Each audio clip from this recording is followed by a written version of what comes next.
Le Grand Matin Sud Radio. L'enquête de la matinée. Il est 9h16. Merci d'être avec nous dans ce débat Info-Vérité avec Véronique Jacquier. On parle ce matin PMA pour toutes. Peut-on se passer d'un père pour avoir des enfants? L'info vient de tomber, Patrick, à l'instant. Et nous sommes avec... Il y a un avis favorable absolument. Du comité d'éthique. Et nous sommes avec Tugdual Derville, délégué général de l'Alliance Vita, qui a sorti un bouquin qui s'appelle Le temps de l'homme aux éditions Plomb. Et Anne-Sophie Dupéret, présidente de l'association Momen Solo, une association de femmes célibataires qui milite pour avoir l'accès à la PMA. Oui, et Dominique Borène, qui est sera aussi avec nous en ligne, coprésident de l'association des parents et futurs parents gays et lesbiens. Peut-être une réaction avant de commencer sur les réactions sur les réseaux sociaux avec vous, Véronique Jacquier, Tugdual Derville et Anne-Sophie Dupéret, sur cet avis favorable, Tugdual Derville, de l'extension de la PMA. C'est pas une surprise et le comité d'éthique, d'une certaine manière, confirme l'absurdité de sa position parce qu'il a lui-même, dans un rapport qu'il faut lire précédemment, il est positionné pour cet abandon au fond du critère d'infertilité médicale pour donner accès à la PMA, c'est-à-dire que finalement avec l'expression pour toutes, ça veut dire n'importe qui, en tant que femme en tout cas, pourrait avoir droit à du sperme. Il faut voir la conséquence pour les enfants. Donc nous ne sommes pas surpris, mais nous demandons de lire attentivement tous les inconvénients de cette décision ou de cette proposition, parce que ce n'est qu'en consultatif, que le comité d'éthique avait lui-même indiqué. Et puis je rappelle qu'aujourd'hui, on vient de découvrir qu'un homme a cherché son père pendant 50 ans et l'a retrouvé, son père. Et oui, vous savez, ce fils de G.I. dont on parle beaucoup. Oui, voilà. Et donc, au moment même où on redécouvre sans cesse l'importance du père, la façon dont les enfants cherchent leur père, on va créer des familles monoparentales de toutes pièces, dont on sait bien qu'elles souffrent souvent de précarité et les enfants souffrent souvent d'absence de père. Anne-Sophie Dupéret, vous, j'imagine qu'au contraire, c'est une victoire, une première victoire pour permettre à des femmes d'avoir des enfants. Quoi. Tout à fait. On est très contents et ça montre aussi que le CCNE a été capable déjà de... C'est quoi le CCNE? Alors, le comité consultatif national d'éthique, qui a fait des auditions, qui a écouté des représentants, des personnes directement concernées par les lois. Et ça, c'est nouveau parce qu'en 2011, on n'a entendu que des experts. Et donc, le comité d'éthique a aussi réussi à aller au-delà, je dirais, des résultats du site qui avait été vraiment trusté, je dirais, par les opposants à la PMA pour toutes, très bien organisé, qui font beaucoup de bruit, mais qui représentent pourtant pas la majorité de ce que pensent les Français. Et ça, je suis vraiment contente que le comité d'éthique ait su le reconnaître dans son avis. Alors, à titre personnel, il faut savoir que le président Emmanuel Macron est pour l'extension de la PMA aux couples de femmes seules et aux célibataires. Il l'avait dit pendant sa campagne. Donc, il précise à titre personnel. Voilà, mais on sait qu'évidemment, ça a ouvert la voie à la décision aussi du comité d'éthique aujourd'hui. On a des réactions sur Twitter. On a le non qui monte. 61% de non. Peut-on se passer de père pour avoir des enfants? Voilà ce que disent les auditeurs de Sud Radio sur les réseaux sociaux. On a une auditrice qui nous dit qu'il faut absolument faciliter la vie des enfants sans vrai foyer au lieu de dépenser tout ce pognon pour les balloter et empêcher un attachement. Il faut favoriser l'adoption. Ils seraient ainsi plus heureux. C'est vrai que du coup, l'adoption n'est pas en première ligne. Expliquez-nous, vous qui êtes en première ligne pour dire oui, j'ai un désir d'enfant et oui, il faut que les femmes seules le réalisent. Expliquez-nous comment on peut valider le fait d'assumer de faire un enfant seul et de ne considérer un père que comme un géniteur. Alors déjà, c'est une démarche en général qui est extrêmement réfléchie. C'est-à-dire que quand on rentre dans cette réflexion-là, c'est très long. On se pose beaucoup de questions et nous, les premiers, on se pose toute la question, est-ce qu'on peut se permettre de faire ça à un enfant? Comment est-ce qu'on va l'assumer? Comment on va lui dire plus tard à cet enfant? Et au regard de tout ce qu'on peut lire, au regard des études, il y a énormément d'études, contrairement à ce qu'on dit, je pourrais les citer, elles sont notamment toutes répertoriées dans le livre du professeur Oliven pour la PMA. Et on voit bien que ce qui compte, c'est pas le format de la famille, justement, mais c'est la qualité des interactions qu'on a avec les enfants. Donc, contrairement à ce qu'on pense, c'est pas un papa ou une maman ou deux papas ou deux mamans, c'est pas ça qui compte. C'est comment est-ce qu'on s'occupe des enfants, quelle est la qualité de nos relations qu'on a avec eux. Mais quelle figure paternelle vous leur donnez? C'est forcément une figure de substitution. Oui, alors, quelle est-elle? De toute façon, moi aussi, je pense que dans l'absolu, c'est mieux d'avoir un père ou au moins d'avoir deux parents. Mais pour autant, est-ce qu'avoir un papa et une maman, c'est le gage de faire un enfant heureux? Je pense que ça se serait si tous nos enfants nés dans une famille hétérosexuelle étaient heureux, bien développés, sans aucun souci. Quant aux figures paternelles, on a tous un entourage. Vous savez, personne n'élève son enfant seul. On a un entourage. On a d'abord les personnes, le personnel de la crèche, le personnel de l'école, et on a des amis. Alors moi, personnellement, j'ai 3 frères, donc mes frères jouent... Ah oui, mais ce ne sont pas les pères. Donc, ce ne sont pas les pères, mais par contre, c'est la figure masculine. Oui. Voilà. Ensuite, ma fille sait très bien qu'elle a été conçue avec... Alors, elle a 2 ans, donc évidemment, je lui parle de graines de papa et de graines de maman, et je lui explique que je suis allée chercher des graines de papa dans un pays où des gentils donneurs acceptent de donner des graines de papa pour des femmes qui en ont besoin. Donc, la référence à l'homme, la référence au papa existe. Elle sait qu'il faut un papa et une maman pour faire un bébé, mais un papa, c'est une personne qui s'occupe d'un enfant, et elle n'en a pas aujourd'hui. Tuc Duhalder-Ville, réaction, oui. Bien, c'est vrai que, bien sûr, je ne peux pas nier la puissance du désir d'enfant, mais justement, la loi est là pour limiter nos désirs les plus forts et que le respect du plus fragile soit garanti. Et quand j'entends que voilà, un papa devient une graine et puis que finalement, c'est pas un papa, que c'est un géniteur, ben c'est vrai qu'il faut noter qu'on ampute l'enfant de référence paternelle, de toute sa généalogie, et qu'il d'ailleurs va pouvoir chercher et trouvera éventuellement, parce que grâce au test génétique, on peut trouver.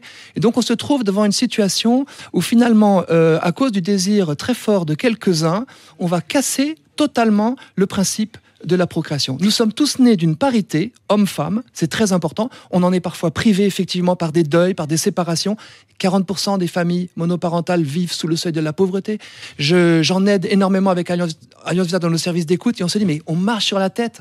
D'un côté, on dépense de l'énergie, de l'argent, de la générosité nécessaire pour aider des personnes qui vivent avec des enfants en les élevant seuls, et souvent les femmes ont la double peine. De l'autre, on va dire à toutes les femmes, en basculant totalement, maintenant le sperme, c'est gratuit. C'est l'État qui paye. Et donc, n'importe quelle femme va pouvoir obtenir du sperme et raconter ensuite aux enfants des histoires qui ne sont pas des vérités, finalement. Parce que, encore, ce GI qui a été retrouvé a eu une relation sexuelle, d'amour avec cette femme. Et il n'en a d'ailleurs rien su de cette grossesse. Et il a retrouvé un géniteur, mais aussi un père et un demi-frère, son père étant mort entre-temps. Mais là, qu'est-ce qu'on va raconter ? Qu'on a acheté ou qu'on s'est fait livrer par l'État, ces fameuses petites graines qui ne sont plus de papa, finalement. Et donc, moi, en tant qu'homme, en plus, je me sens vraiment pas respecté si je suis réduit simplement au petit bout de la lorgnette, à des gamètes qui donneraient une paternité dont je me débarrasserais. Vous l'expliquez à votre enfant, quoi. Hein, oui, tout à fait. Moi, je pense, ce qui est intéressant, je ne sais pas si vous avez entendu Fiorella Ménesson quand elle s'exprime. Elle dit donc, vous savez, cette fille qui est née par une GPA, donc de parents hétérosexuels qui sont à l'étranger, qui se battent depuis longtemps pour essayer de faire retranscrire dans l'état civil français leur parentalité. Ce qu'elle dit, c'est qu'elle a toujours su qu'elle avait une gestatrice, qu'elle avait une donneuse d'ovocytes, et elle le vit bien parce que c'est quelque chose qui est normal, qui a toujours été le cas depuis toujours. Ce qu'elle vit mal, par contre, ce qui est difficile pour elle, c'est toutes les choses négatives qu'elle entend, tout ce qu'on a pu dire sur sa maman, toutes les méchancetés, voire les horreurs quand on dit qu'elle ne devrait pas exister. Non, ça, elle a du mal à l'entendre. Personne n'a dit ça. D'abord, je note que vous reliez cela à la gestation par autrui. Et c'est exactement l'argument aussi que nous disons. C'est-à-dire c'est l'ouverture oui, parce à ça, qu'aujourd'hui, Agnès Buzyn, Marianne Chapal, le président Macron lui-même nous disent que ce n'est pas la même chose. Mais en fait, c'est la même chose. Déjà, les hommes se disent discriminés. Il y a des personnes qui revendiquent au nom de la non-discrimination homme-femme l'accès à la gestation par autrui. Et par ailleurs, l'enfant né de ces techniques aura-t-il le droit de les contester ? Ça, c'est toute la question. Quand je suis né d'une technique qui constitue, au fond, je regrette de le dire, parce que je ne nie pas votre sincérité, mais une forme de maltraitance originelle. Quand on l'a amputé dès le début de quelque chose d'essentiel, et qu'il est aimé, qu'il est accompagné avec toute la bonne volonté, tous les moyens, tout l'amour qu'il faut. Oui, il peut être plus aimé que dans une famille classique. Oui, tout à fait. Est-ce qu'il aura le droit de dire cette technique n'est pas juste ? Ouais. Et est-ce qu'il aura le droit de dire, quand il naîtra d'une machine, parce que certains le pronostiquent, ce n'était pas juste de me faire naître d'une machine. Nous avons Dominique Borène, qui est coprésidente de l'Association des parents et futurs parents gays et lesbiens. Bonjour Dominique. Bonjour. Oui. Restez avec nous, on revient dans un instant, ne bougez pas. Vous avez entendu notre débat, vous avez certainement des choses à dire. Le Grand Matin Sud Radio. L'enquête de la matinée. Et l'enquête de la matinée à 9h28, c'est toujours la PMA. Et nous sommes avec Tuc Duhalder-Ville, qui est délégué général d'Alliance Vita, et Anne-Sophie Dupéret, qui est porte-parole de l'association Momen Soleo, association de femmes célibataires qui milite pour avoir accès à la PMA. Et nous étions en ligne ce matin avec Dominique Borène, qui est coprésident de l'association des parents et futurs parents gays et lesbiens. Oui, donc j'imagine que vous êtes aussi vous-même, comme Anne-Sophie Dupéret, heureux de cette extension de la PMA. Hein. Écoutez, moi je vais d'abord avoir une pensée pour toutes ces femmes qui ont dû faire ces PMA en exil forcé face à une législation bien obscurantiste qui va, j'espère, enfin tomber. J'ai une pensée pour celles qui sont encore engagées dedans, puis j'ai une pensée pour toutes celles qui vont enfin pouvoir tourner la page de cet ostracisme et pouvoir aborder sereinement un projet de parentalité et d'avoir des enfants seuls ou accompagnés d'une autre femme, mariée ou pas. Moi je crois que aujourd'hui c'est quelque chose qui effectivement peut se célébrer. Ceci dit, juste pour situer quelques repères, donc non seulement l'avis du CCNE n'est qu'un parmi d'autres, et il a été en fait la conclusion d'une longue chaîne qui s'est enchaînée, je dirais, depuis qu'on a ouvert la question de l'homoparentalité et de la non-discrimination à l'égard des personnes LGBT qui souhaitaient devenir parents, et donc notamment le Conseil d'État en juin, je le rappelle, c'est quand même pas rien, le Conseil d'État, donc ceci pour monsieur d'Alliance Vita, il faut quand même lui rappeler qu'il y a des institutions dans ce pays qui réfléchissent et qui posent effectivement il a retourné sa veste, surtout le Conseil d'État. Non, pas du tout, monsieur. Il a changé de point de vue. Donc le Conseil d'État a posé un grand principe en juin, et je crois qu'on peut s'en féliciter. Le Conseil de l'Ordre des médecins, qui jusqu'à présent était assez, je dirais, phagocyté et corseté dans des avis un peu tronqués, conservateurs, je crois qu'il y a eu un phénomène de génération qui a fait que le Conseil de l'Ordre est peut-être aussi de genre, avec des femmes qui sont plus investies. Le Conseil de l'Ordre a lui-même dit oui à la PMA. Donc vous voyez, je crois qu'il y a enfin comme du bon sens. Ouais. L'accident de parcours qu'on a eu, laissez-moi, avec François Hollande et son gouvernement, qui ont calé devant la PMA, parce qu'évidemment ils ont eu peur des vociférations de la manif pour tous, dont on a exagéré non seulement le nombre, mais également la capacité de nuisance. Il va y avoir une grande mobilisation, en tout cas. Ils se sont retrouvés avec des gens qui se sont rapetissés sur un socle sociologique qui est le leur et que je ne conteste pas. Je comprends qu'on soit contre la PMA pour toutes, je le comprends tout à fait. Maintenant, je pense que majoritairement le pays, lui, est enclin à autre chose. Il y a aussi un problème de justice sociale et d'équité à l'égard des femmes. Parce que cette mesure PMA, c'est surtout une victoire des femmes. Oui, c'est vrai. Alors, Dominique Borren, qu'est-ce que vous répondez, vous ou Anne-Sophie Dupéret, quand l'enfant demande à connaître son père ? Mais qu'est-ce que ça veut dire, cette question ? Qu'est-ce que ça veut dire ? Alors, Dominique Borren, pourquoi je ne pourrais pas vous poser cette question ? Non, parce que l'enfant n'aura pas le droit.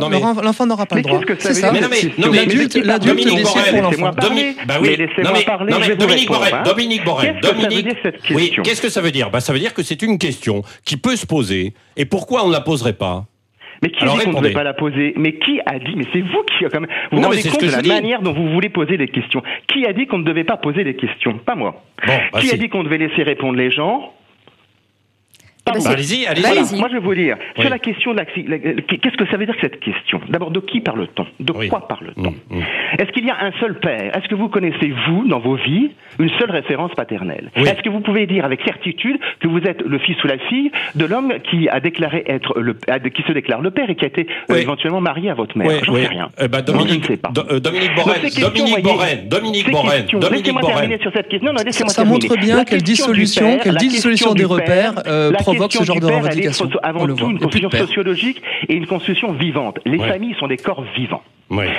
Les familles sont des corps vivants. Alors, qu'en répondre à l'enfant qui se pose la question « Où est mon père ?» Eh bien, il y a plusieurs questions, il y a plusieurs réponses qui peuvent être lui apportées. Et la première des réponses qui peuvent lui apporter, ce sont surtout les personnes qui ont décidé de concevoir cet enfant de cette façon. C'est de la toute puissance pour l'enfant. La pire des choses, à mon sens, et donc monsieur Alliance Vita, évidemment, on le sait bien, et on fait son cheval de travail, c'est de mentir et de cacher la réalité telle qu'elle s'est passée.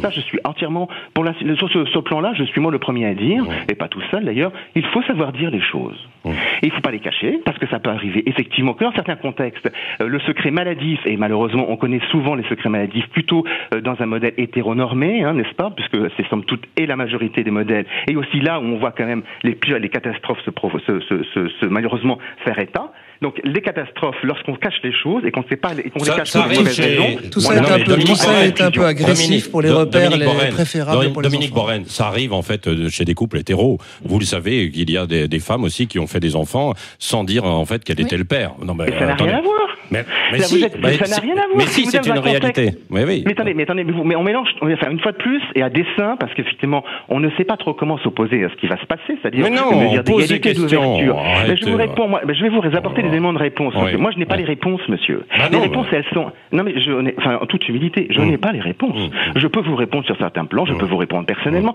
je peux aussi vous donner des pistes et une certaine façon de regarder les choses autrement. La question quand deux femmes, par exemple, quand une femme seule ou deux femmes s'engagent dans un accord de parentalité, elles ne commencent pas par dire « je vais priver mon enfant d'un père ». Pas du tout.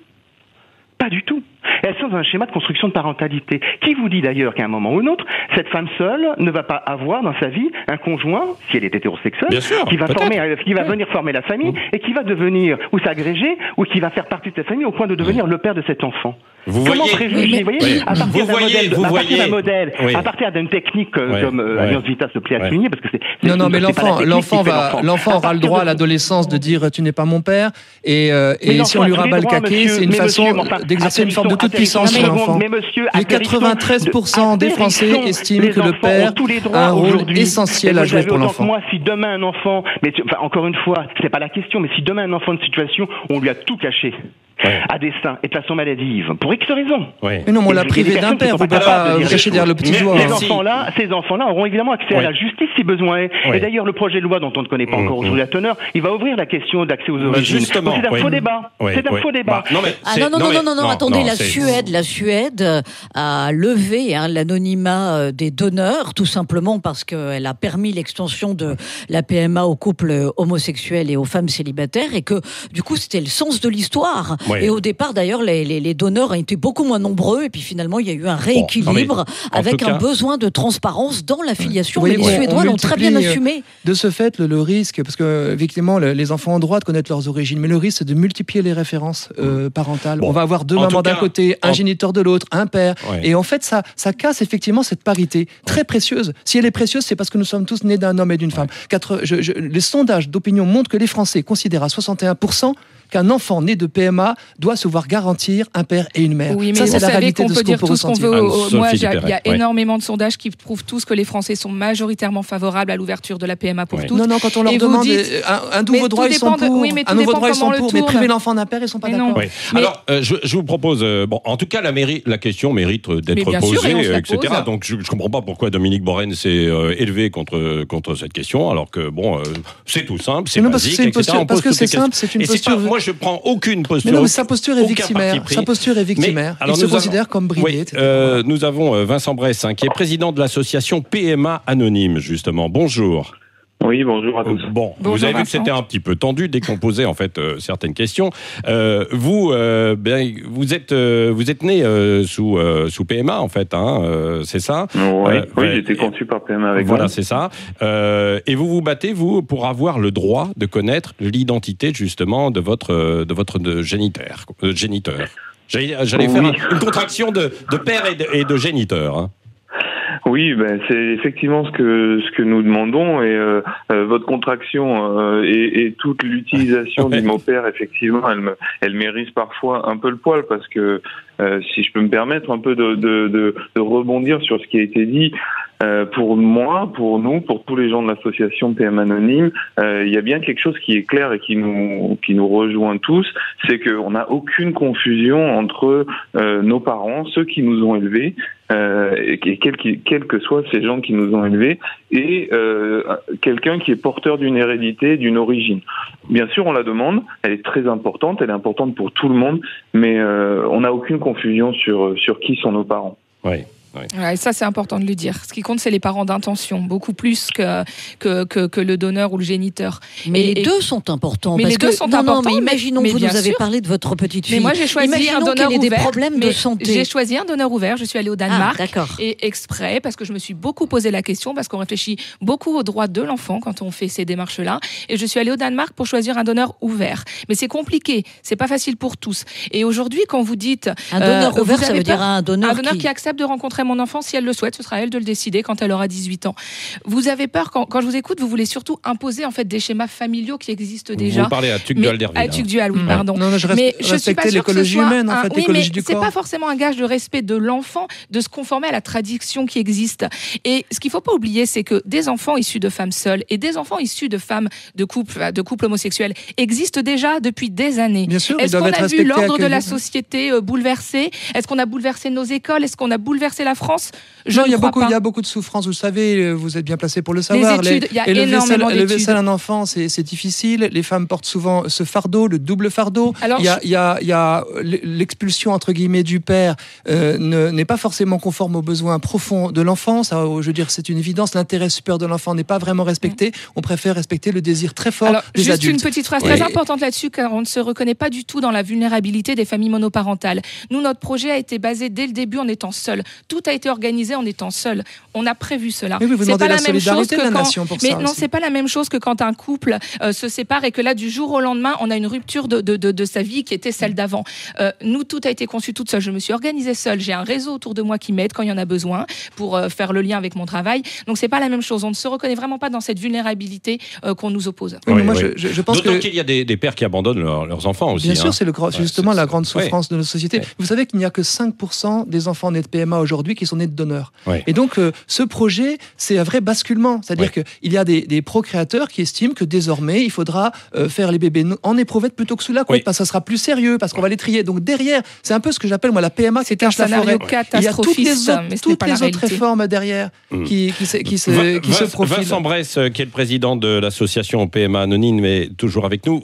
Vous essayez de connaître votre origine. Est-ce que vous pensez que vous y parviendrez, ou alors c'est vraiment un combat très très compliqué pour vous?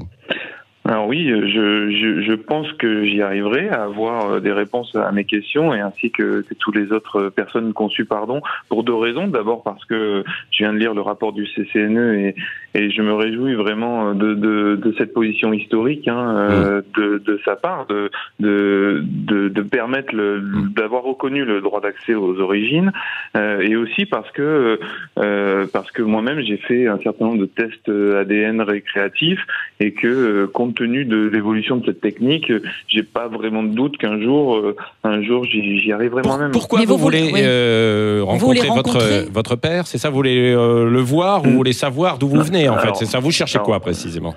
Oui, alors rencontrer mon père, je le fais facilement. Je vais dans la Drôme, là où il habite, et on vous le savez déjà de vacances ensemble.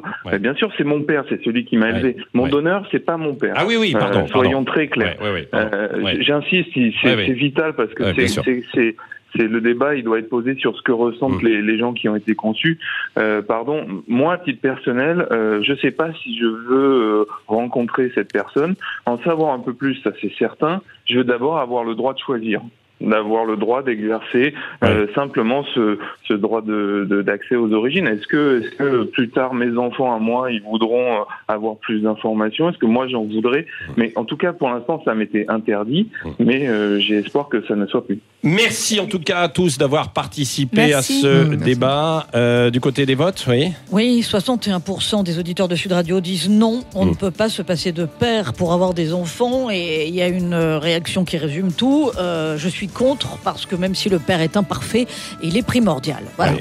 Qui va payer? La question, c'est qui va payer. On rembourse des médicaments, mais on va rembourser. En tout cas, j'espère qu'on respectera l'image de nos enfants, parce que ça a été dur en 2013, et j'espère qu'on respectera nos enfants. Je compte sur vous, parce qu'ils existent déjà, ces enfants. On se mobilise pour l'enfant, et bien sûr, on les respecte. Merci d'avoir été avec nous. Il est 9h42. Passez une bonne fin de matinée avec nous jusqu'à 10h.